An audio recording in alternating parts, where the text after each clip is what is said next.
Do you remember what it felt like to believe in something?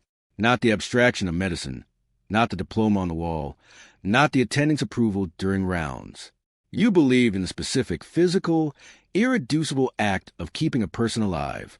You grew up in Compton watching your mother work double shifts as a home health aide, watching her come home with compression socks and tired eyes and still ask how your homework went. You decided at 14, in a free clinic on Wilmington Avenue where a doctor with patient hands fixed your broken wrist without asking for insurance, that you would do that. You would be that. You studied while your friends played. You tested while your neighborhood burned. You got into USC on a full scholarship, and you cried in the parking lot of McDonald's because you didn't want your mother to see. Medical school nearly broke you. Not the hours, not the cadavers, not the attendings who looked through you like you were furniture. What nearly broke you was the debt. $280,000 by the time you matched into emergency medicine at County USC. You told yourself it was worth it. You told yourself the patients at County, the uninsured, the undocumented, the people who looked like your mother needed you there more than any private practice in Brentwood did. You believed that with your whole chest. You slept 4 hours a night and called it purpose. Then the system introduced itself properly. Your third year of residency, a 19-year-old came in with 3 gunshot wounds and no ID.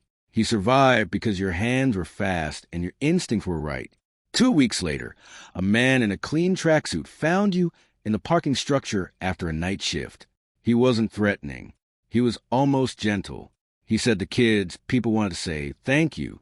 He held out an envelope, not aggressive, not dramatic, just an envelope. The way someone hands you a birthday card. You hesitated.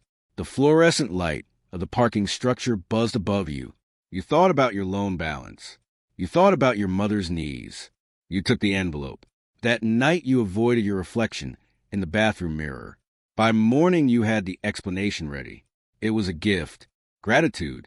You saved a life and people expressed gratitude. That was human.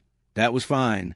You put the $3,000 in a drawer and didn't touch it for 2 weeks, as if the waiting period could launder the decision retroactively. It couldn't, but you spent it anyway. The second call came 6 months later. The same man in the tracksuit. There was someone who needed help and couldn't go to a hospital.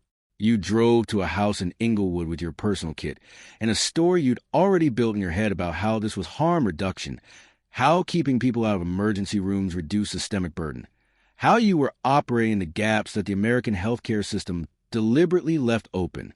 You were practically a public health intervention. The man on the kitchen table had a through and through in his left shoulder.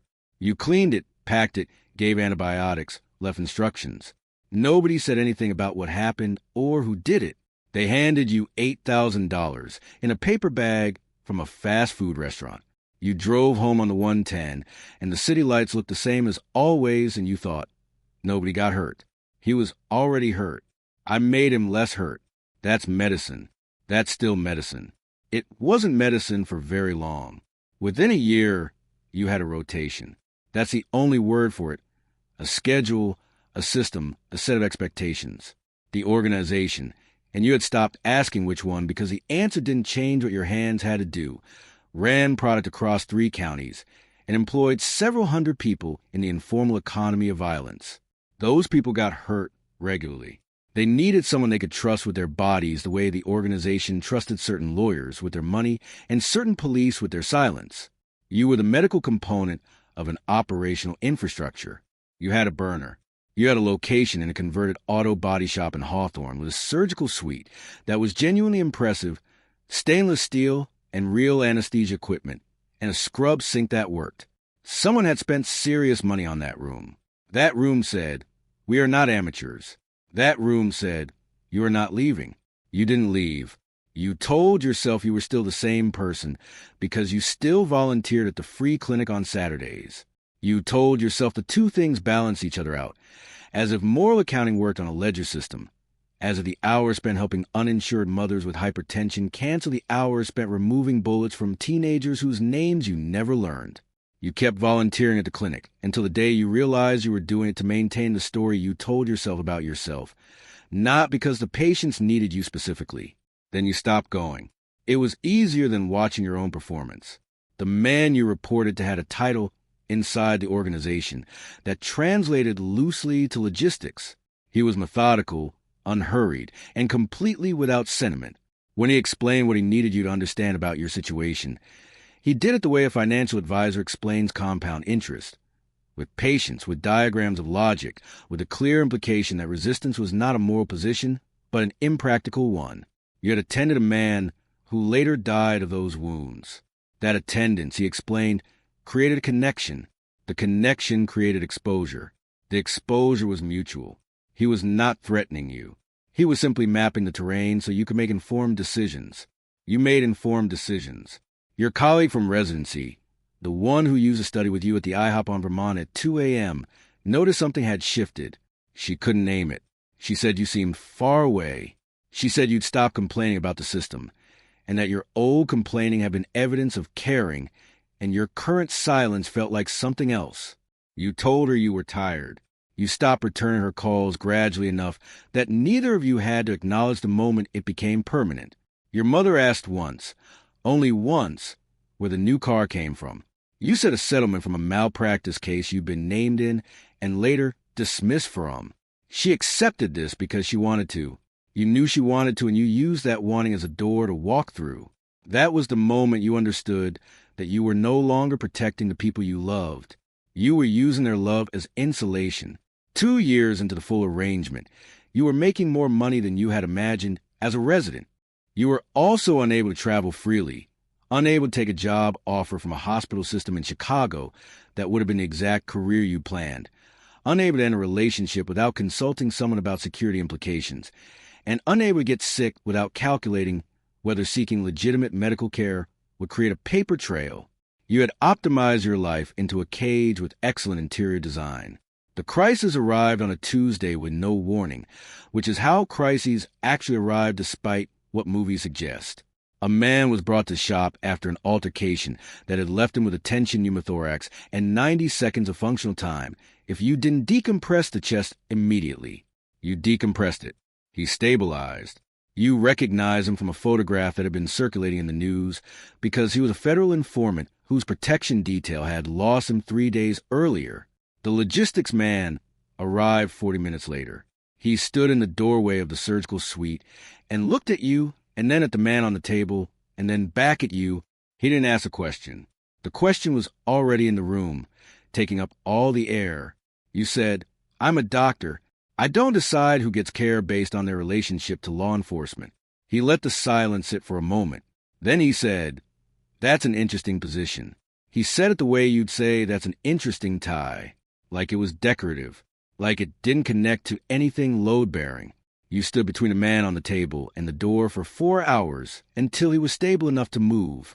You told yourself this was a line. This specific thing was a line, and you had held it. You called it courage. It may have been, but you also knew in the part of your mind that had become very clear and very cold over the past years, that holding this line cost the organization nothing and demonstrated to them that you were still functional under pressure, which made you more valuable, not less. Your heroism was useful to them. That's the thing about lines drawn inside a system designed to erase them. The system absorbs a gesture and continues. The informant disappeared from your facility the next morning. You didn't ask where he went. That was a line you actually drew, and you drew in the dark, alone, where it cost nothing to draw it. It was a parking receipt that ended everything. Not a dramatic confrontation, not a whistleblower, not a moral reckoning that announced itself. A parking receipt from the structure adjacent to the body shop in Hawthorne, paid with a credit card linked to an LLC that a forensic accountant at the DA had been mapping for 14 months as part of a RICO investigation that had nothing to do with you specifically until it did. They came at 5 a.m. to your apartment in Silver Lake, the one with a view of the reservoir you'd loved when you signed the lease, because it felt like evidence that you'd built something real. There were 6 of them, and they were professional and not unkind, and they had everything. As they walked you out, a young woman on her way to an early shift at the hospital across the street stopped and watched. She was wearing scrubs and carrying a coffee in a backpack, and she had that particular exhaustion that belongs only to residents in their second year, the exhaustion that coexists with something that hasn't been extinguished yet, something that still believes the next patient matters as much as the last one did. You recognize the exhaustion. You recognize the other thing, too. She looked at you the way you used to look at patients brought in by police, with clinical distance and private feeling. You wanted to say something to her, but there was nothing that wouldn't have been for you rather than for her. The door of the federal vehicle closed. The reservoir was pink in the early light. You were the best doctor no one could ever know about, and the bill for that distinction had finally arrived in full. With interest compounded daily from a night, you took an envelope in a parking structure and called it gratitude. You just saw what happens when the healer becomes the instrument. Now consider the person who was to defend him. A public defender in Chicago carrying 120 cases, offered a sum of money to lose just one. In a system designed to grind them down, where does the line between survival and corruption actually live? Click to find out.